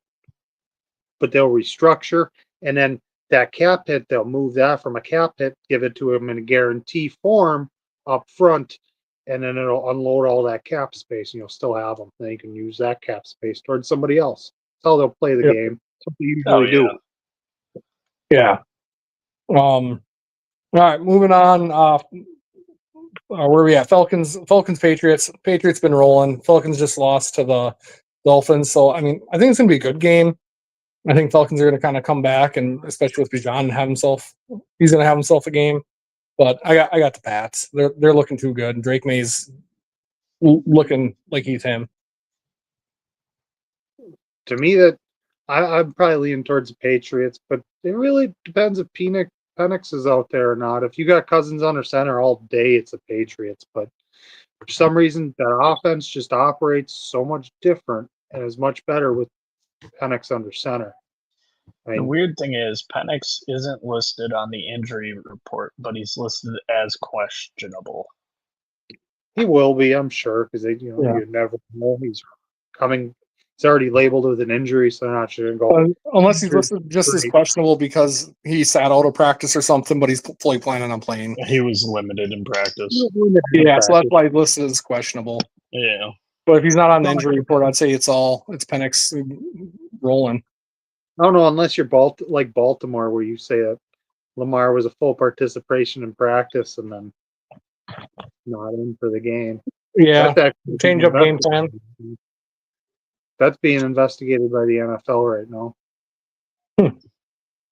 Yeah, Because maybe he still was full participant, but he was, but he wasn't. He was a full participant, I believe, on the practice squad practice team, which can't be designated as a full participant because you were on scouting or whatever team practice squad. You weren't on the actual team okay.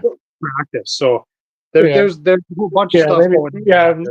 Unless they're thinking he was still like what should have been ready to go last week and able to go to where he's full participant, able to practice, but they were fully planning on thinking that they could beat the Bears, which they did without him and give them an extra week. Make the Bears game plan for tomorrow all week, and then you throw a different quarterback in there. Yeah, I mean, that's essentially what they did. Yeah, I mean, if he was, they essentially benched him for a game. Then, if he's full participant, we give him an extra week, to heal up. Although he's good to go, they just benched him for a week. Well, like I said, it was a full participant, but the way the NFL breaks it down, you can't be a full participant if you were on a certain part of the practice squad. Yeah. You weren't on actual first team reps or second team reps or whatever. Yeah, I get what you're saying. Play around with that anymore with the gambling and stuff. And what? Especially, I said, they don't play. They're not playing around with that. They're trying to cover their ass more so right now, especially with the lights on, everything pointing for this gambling stuff going on. The NFL really got to start crossing their T's and dotting their I's on stuff. And that's a designation for him playing implements can change so much of the gambling aspects on that game and who's going what way if people place bets on it. It affects it a lot. That's why the NFL's got to investigate that. Yeah. Clay, start talking about the Panthers-Packers game a little bit. Bruno just texted me the details for that, so I gotta hop off this. It might kick me off, and I'll be back on. But Panthers-Packers, hey? Yep. Who we got a quarterback this week for the Panthers? That's kind of my question. It'll be a second. If Andy Dalton's starting, I think Green Bay they'll eat. They'll be fine. I mean, Bryce Young starting, I think Green Bay's still going to win. But it'll be a little bit tougher of a game. He's a little more mobile quarterback, can throw on the run. Andy Dalton's kind of a sitting target for that pass rush. So that's how you want to beat Green Bay if you can't run the football. Is you got to have a quarterback who can throw on the run and is mobile. Bryce Young is not listed as questionable. So he's designated to play. Yep, as it sits right now. Van Ness is listed as questionable. Wyatt is listed as questionable. Tom is questionable. And Banks is questionable. Well, you can't overlook the Panthers because their defense is not awful. They're fast. They're not a huge defense, but they're young. They're fast. They got some quality players on there. And their offense, they've got some playmakers. They got some guys that McMillan's a good receiver, Liggett, and then they're getting Jalen Coker back. They got a couple weapons outside, and they've been running the football. They're getting healthy. They're going to be a tougher matchup than people think if Bryce Young's under center for Green Bay.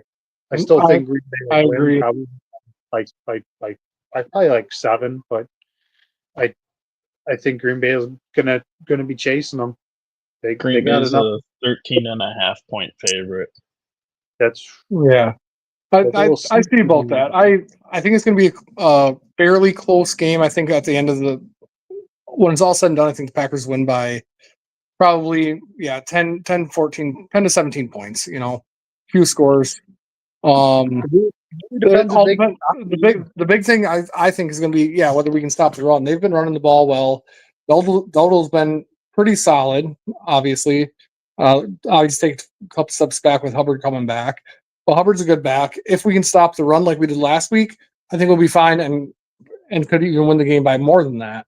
But I think if we don't stop the run, it's gonna be a tough game.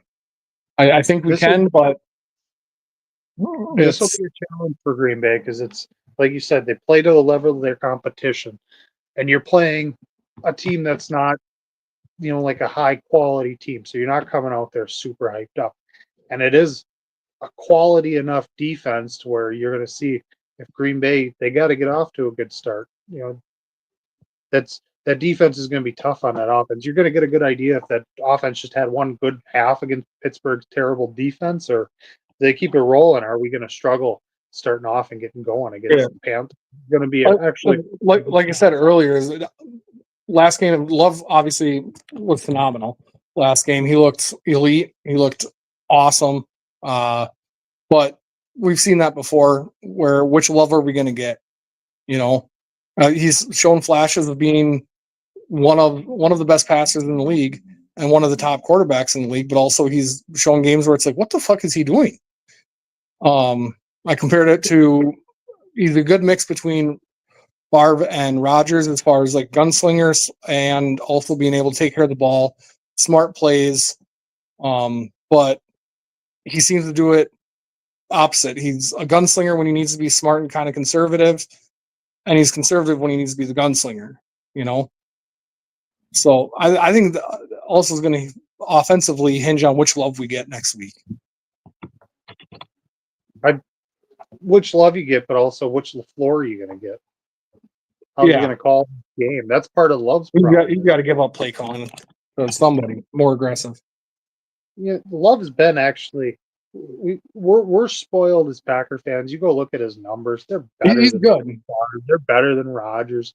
He's been really good, but the games that he doesn't have good games, a lot of times the offensive line plays like shit. He's under pressure. He can't, get in there and plays it. Doesn't matter how good your quarterback is, how good guys are. If you got no time able to do anything, no run game, you're going to be stuck. It's going to hurt. And there have been games this year where the run game has been non-existent, and it all sits on Love.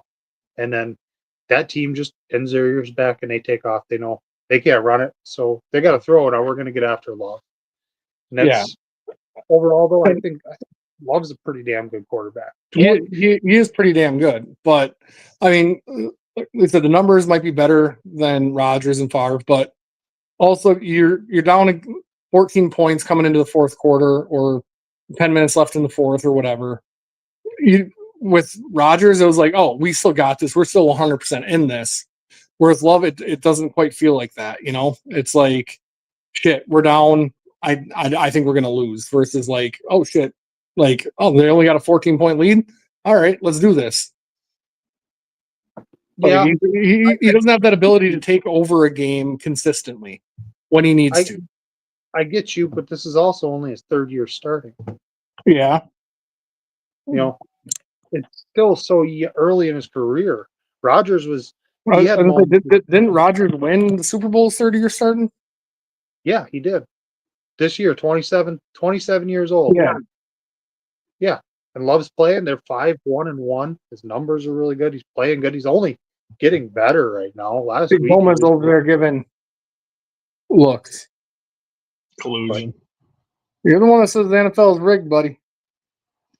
It's because it is. It is to an extent. When you get Chiefs like that or getting 50% more calls than other teams on stuff, it's hard to overcome. We don't worry about that. We talk about the things that your team can kind of control, and that's who's on the field and how they play. And what they call on offense. Sometimes it's shit. Sometimes it's really good. Last week, one was good. Yeah. Another good game this week, I think, coming up is Colts Steelers. I think the Steelers actually come back and kind of punch the Colts in the mouth a little bit. And I got the Steelers upsetting the Colts in that one. This one will be interesting. I got about 220 and 2 touchdowns out of JT this week. This one will be interesting. Wilson ran for 60 yards on him. What's that? Emmanuel Wilson ran for 60+ yards on him. The guy Yeah. hadn't gone How many did Jacobs run on him? probably another 60. Well, it's 120 yards between two backs. You think JT's going to put up 2? Yeah, because the quarterback ain't going to throw for 360 and 4 touchdowns. I mean, he might. Oh, but I think it's going to be a good game, but like when I say punch in the mouth, I don't say the Steelers are going to whoop the shit out of them.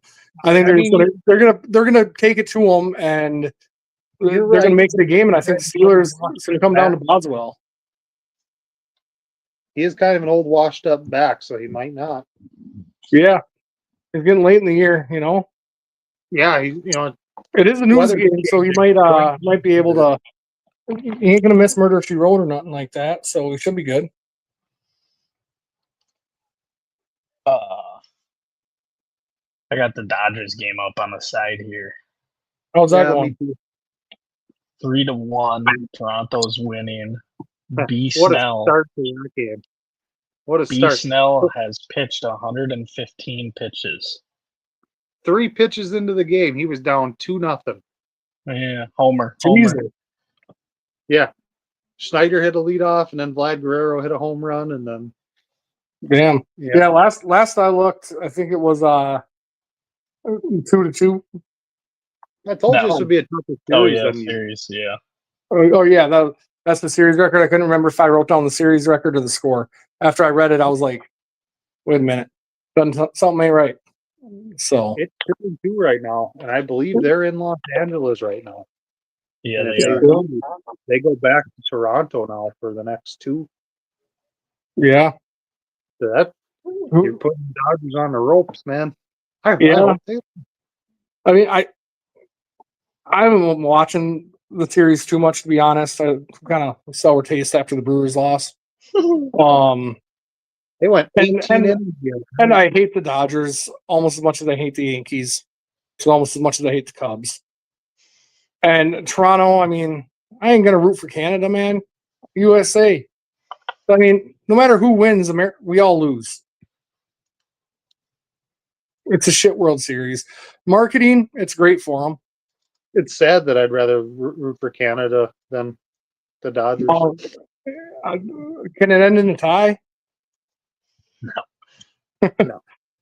I mean, isn't it or was it 2 nights ago? Didn't they have a game go to 18 innings? I just said that, yeah. Oh, did you? I missed that. Yeah, sorry. they went to 18 innings the other night. Yeah. Oh, yeah. Dave Roberts was up in the stands recruiting fans to come pitch. Should have went to it. Could have got the whole world going. Yeah. They wouldn't have been able to hit off me because they'd have been like, "What the fuck is this shit?" You would have threw one pitch and then your back would have been blown out, and you would have. No, you get your back blown out, not me, buddy. He'd thrown one pitch, it would have wound up in the dugout because it would have just came out of his hand so fucking stupid. He'd been trying to throw a splitter. It wound up in the dugout. Screaming Ethos. Then you'd be carted off and be full of quad. Yeah, I agree, bro. I like the Packers for the Super Bowl. I mean, obviously we got to talk whether they're contenders or not, but I think they're definitely contenders, especially if Love plays the level of as he did last week. But yeah, all these people like saying that they're a lock or that this is our year. I mean, yeah, we got a shot, but if we don't have a shot for the Super Bowl, it's a failure of a year. Making the playoffs is just it's standard. It's expected. When you make the playoffs, you were considered to have a shot at the Super Bowl. So technically, last year they had a shot at the Super Bowl. That's again saying like statistically we got a shot at the Super Bowl versus like realistically, like do we have the team to make it there? I think we have a team that can make it there. I wouldn't be shocked if we don't by any stretch. But I don't know if it happened based off the script. But you look at last year in the playoffs, Green Bay, out of the NFC, they played the Eagles by far the toughest in the playoffs. They happened to play them first round to get knocked out. That was your exit. But they played them tough. They had a chance at the end of the game. Yeah. They were close enough. And the year before that, no, they weren't good enough to win the game. But they played tough. They were there. They were a few changes away from potentially beating the Eagles. and they've made changes. They could potentially beat the Eagles. They could potentially beat anybody now, but still got to go out there and play the game and win the game. Doesn't matter what you do. Right. Add, anything like that. Yeah, and especially, I mean, we, like you said, we played the Eagles the toughest, which, I mean, having the best loss isn't anything to brag about. But, I mean, we had a good team last year, enough to compete with the Eagles, who dominated the playoffs, and we added Parsons. And we didn't lose too much, you know? So, No, I mean, yeah, I think we got a good shot, but I don't Green think it's Bay was the delusional. They still are the youngest team in the NFL. Yeah, You know, just experience for them is Huge. huge. yeah, Huge. That's adding pieces all in itself. It's just these guys getting another year experience under their belt. right. But Um, Green Bay's offenses look not as great here over the last little bit. But you look at the injuries they got at receiver, that really hurts. They get really only running out there with Romeo Dobbs. Golden is just trying to do too much when he does get the ball. He's just trying to make too much happen. Like he'll catch the ball for the one play, catch it for 6 yards, 6 yard gain, go forward, gain another yard or two. Now he turns around, tries to go way back. He loses 3 yards on that play. Just trying to do extra stuff too much. Like that punt return he had in the one game. He tries to do a spin and just gets smoked. He's just got to calm down and let the game come to him and not try to force things. That's where he's at right now, and he'll get there. He's going to be good, but he's not there, and their offense has really been hurting without that other receiver option. Jaden Reed was it, but he got hurt. So now which he's coming back potentially week 10. That would be another. That's what you're going with. Is you're supposed to have Dobbs, Watson, Reed, and then Golden as a number 4. But now you're looking at trying to bring Golden in as a number 2 or a number 1, and he's not ready for it. Yeah, he's not. Reed's estimated return date was November 2nd, but he has not yet hit his 21-day practice window. Okay. I know he was on the practice field, not practicing, but he was there a week or two ago. Yeah, he was rehabbing this Wednesday. Mm-hmm. All right. Yeah, that'll be a huge piece. Like I always keep on forgetting that we're missing him too, receiving wise. And yeah, if you take getting Watson back, like you said before, it adds that extra element and opens things up. Along with now you can play Golden as a number 3 or a slot, which is what he's meant for. At least at this stage in his career. But yeah, when you put Golden as your number 4 and Wicks as the number 5, who's okay number 3 at best, but as a number 5, he's a damn good 5th receiver. You think about it, when Rodgers had a couple years there where everybody's like, oh, he's not what he was, he's not as good, but he didn't have receivers. He need to get a receiver. You had like Geronimo Allison as your number 2. As soon as he got some receivers and some playmakers, boom, he's back to MVP form because it's not the quarterback. It's a team game. You got to have the guys surrounding him to make him good too. And Love, when he's missing Tucker Kraft and his number 2, 3 receivers, possibly number 1 receiver, they're missing all that stuff. And the offensive line was kind of getting bounced around, some injuries there too earlier in the year. The offensive line was out there. That was probably their starting offensive line. They've had ideal all year, and what they were shooting for, and they were really good. That offensive line. Love had time. They didn't put pressure on Love. J.J. Watt didn't get much on him. You're talking $180 million defensive player. He couldn't get the Love because the line was really good. And then when he did get the Love maneuvers out of the pocket, and he's making good throws on the run, getting the ball down the field. Maybe not great throws, but he's getting it out and giving his guys a chance to make a catch. Tucker Kraft just have to slide a guy out of the way, make a nice catch, run 40 yards. It helps. Yeah. Bruno, I know we talked about this a little bit earlier before you probably were able to hop on. Do you see us making any plays or moves specifically, or are those just kind of your wish list? I know Clay, I think, brought up that Jair Alexander got released from the Ravens. That's potential pickup if we can sign him for a cheap enough deal. He's not released, but he's not playing. So make that make sense. I Is don't he know. injured? I heard a report he got released. I don't know for sure. I didn't confirm it. No. But I know there's problems between him and the Ravens. Obviously. Yeah. Well, we'll move to another game here real quick. We'll touch on this one quickly just because I think this is the upset of the week. I think the Saints are going to take it over the Rams. They named, who's that guy? Tyler Shug or whatever. Shug. And historically, when you switch quarterbacks, it's a boost offensively. You usually end up having a good game, just morale, something a little bit different, change things up a little bit. So I see them having a better week than they have been. Aren't the Rams getting Luka back this week? Maybe. That would kind of hurt my thoughts on it a little bit, but I think the Rams I don't necessarily. It's kind of like last week when I said that I thought that they were going to upset the Bucs. Like I think the Saints are. Rams could go out there and completely whoop the shit out of them, like they should. But I'm going to go out on a limb and say that I think the Saints stand a chance this week. I think they're upset alert. No shot. Well, we'll see. But you locking that in, Gomez? I got him locked in on that nonsense. You're locked in, no shot. I'll lock it in that they got it. Yeah, all right. It is the Rams should win. The Rams should, but that's why it's an upset. It's currently 5-1 bases loaded. 2 outs, top of the 7th. Yeah.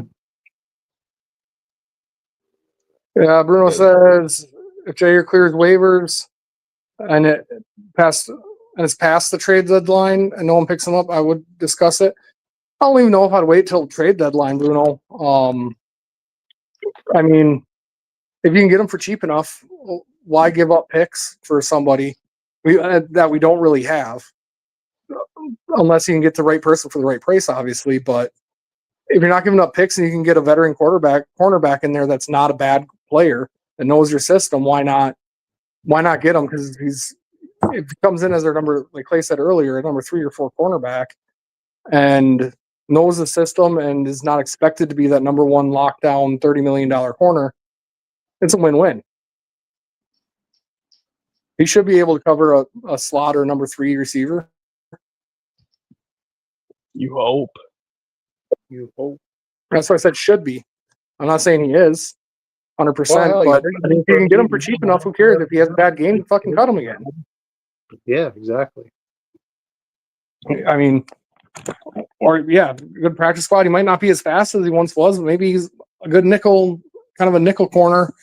Play some zone. Just cover a little, I don't think he's going to be worse than anything we've had. Especially if you're not putting them on number 1s. That's a big thing if he's healthy. Yeah, and if he's not, if you sign him for a low contract, who gives a shit? You're none the wiser, essentially. I mean, obviously, you don't sign him to a $30 million deal. But, you guys got anything either in the chat that you guys want to talk about, or you Clay Gomez? Anything else? Any other games you guys want to discuss for this upcoming week? I'm not gonna be popping off here in a little bit. We've been on for almost 2 hours already. Mm-hmm. No, nothing that comes to mind, to be honest with you. My brain's pretty fried for the day. Been a long day. Gomez, you got anything else? Any big college games coming up that you know of? Oh, not off the top of my head. I don't know who. Clay, do you know if Wisconsin plays this week? I got a good bet. Let's see. Tell you in a second. I don't offhand. Without even looking, do you think they're going to score a touchdown this week or no? I'm not even going wins-loss. The only team we've scored more than 7 against has been fucking the School of the Blind. Probably not, because usually as it gets later in the year in college football, you start playing tougher teams. Usually, but they got to do something. I mean, So I'm guessing the coaching sucks, the play calls suck, the players aren't very great. We have been god awful. Like I could see us. I mean, we should at least have a winning record. You know, I don't know. Like it's. I haven't remembered a Wisconsin team being this bad ever.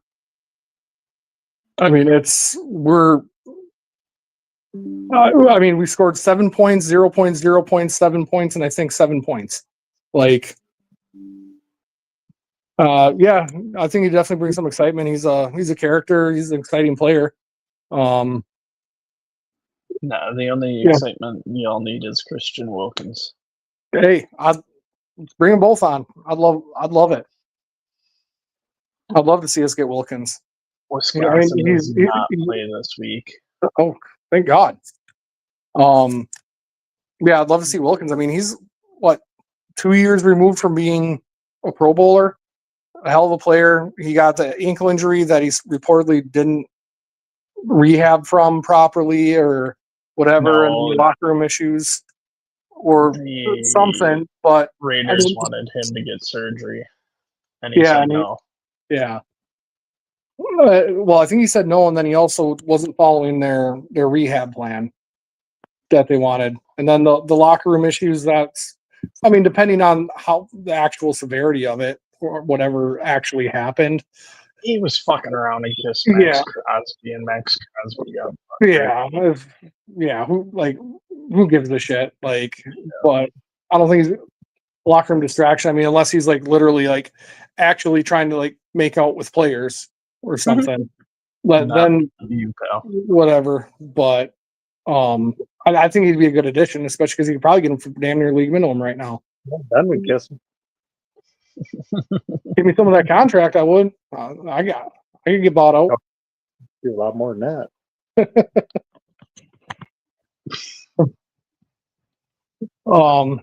Yeah, so you guys got anything else? I'm just looking over, making sure I didn't miss any real good games. Broncos Texans, that should be a good game. Bears Bengals, Saints Rams, Jags Raiders, Seahawks Commanders, Cardinals Cowboys. Any of those you guys want to talk about? None of them tickle my fancy. I feel like there's a lot of trap games this weekend. Yeah, there's a lot of evenly matched games. That's not. I don't think there's going to be a real big upset or something, or that wouldn't be an upset either way. But yeah, like I said, trap games for a lot of these teams that are in first place playing teams that are in second place to lose a game that they should probably win. And I mean, I think it's going to be a good week of football.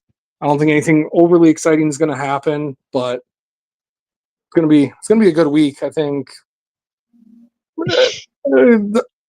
Not too many teams, like the Jets already came out and said they don't want to trade a lot of people. Dolphins already came out and said they don't want to trade a lot of people. That leaves pretty much the Saints but I've also heard rumor about them possibly trading to get people. So it's like I can't see them trading to get people. So it's not even like they're both the only ones where if you lose this week, where it's like I think if the Dolphins come out and get their asses kicked, they should start trying to trade people or make moves, whether they're restructuring or trying to get the right players at the positions that they need. They should make some moves. Same with the Jets. I think when your team's that bad, you need to make something happen. You need change, whether it's a fire sale and start from scratch, or try to get a couple missing pieces right now and then add more in the offseason. But it's the teams that really do need to make moves already came out and said that they're not really looking to make them. Mm-hmm. So it's not even. I don't think there's any games like that it's like a must watch to see the results of to make guesses on what's going to happen there. If I'm watching real games, it's more so just to see how fantasy. Yeah. You guys got any Yes, like sir, big Bruno. fantasy picks? You obviously JT fucking putting up 300 yards and 17 touchdowns this week, or whatever you said. Yeah, probably like 202 touchdowns. I could see it. I think I'm getting about 120 and 2. I'd take it. Yeah, I ain't playing this week. I don't give a shit. Yeah. I don't even know for fantasy any sleepers. I haven't done any real deep digging or nothing. So that's usually Barto's thing. What he's driving. So, Yeah. I but tell you what, I am taking Achan anytime touchdown, Waddle anytime touchdown, Lamar anytime touchdown, and Henry anytime touchdown. those are your guaranteed locks. 100% put them in. Put them in. Put You them want to in. get stabbed. Lock it in. What you got for a You're lock? You're gonna get stabbed. Yeah, but you did say one lock. What was that the Saints losing? You locked that one in. Yeah, you actually did. So I was surprised on that. The word lock came out of your mouth. I'm going, sure. holy shit. Sure, pal. Trying to think if I got any good locks. I think Caleb Williams is going to have a good week against the Bengals. I think fantasy wise, if you got him, maybe put him in. Maybe try to give him a start. They got a ship defense. What's that? You're about the only one I wouldn't start against the Bengals. Right. Like, the defense sucks. But so's Caleb Williams. He's so fucking hit and miss. But he was generational talent. Yeah. They painted his fingernails just like you used to. You guys are buddies. No. All right, I'm pretty guys. sure I Well, got a picture of you wearing my sister's bra someplace. Fucker fit. I think that was a double D. Yeah. You're the one that asked me to put it on for you, baby. No, sir. What was your name, Ben, when you had that dress on? Okay. Good night, guys. Thanks for tuning in, guys. We'll catch you next week. Same time, same place. Hopefully we'll have some good trade news and some good upsets and good stuff to talk about. Bring questions, bring topics you guys want to talk about. If you guys, if we're missing anything, bring it up. Check out the UTL if you're in the area. The Sturgeon Bay doors open at 5:30. Bell at 7 p.m. I'm reading the ticker, so tickets start at $10. Go to Under the Lights Entertainment Facebook page for more information, and then also the Salutes and Slams, November 7th in Marinette. Go check it out. You guys have a great week. Thanks for tuning in. See you next time.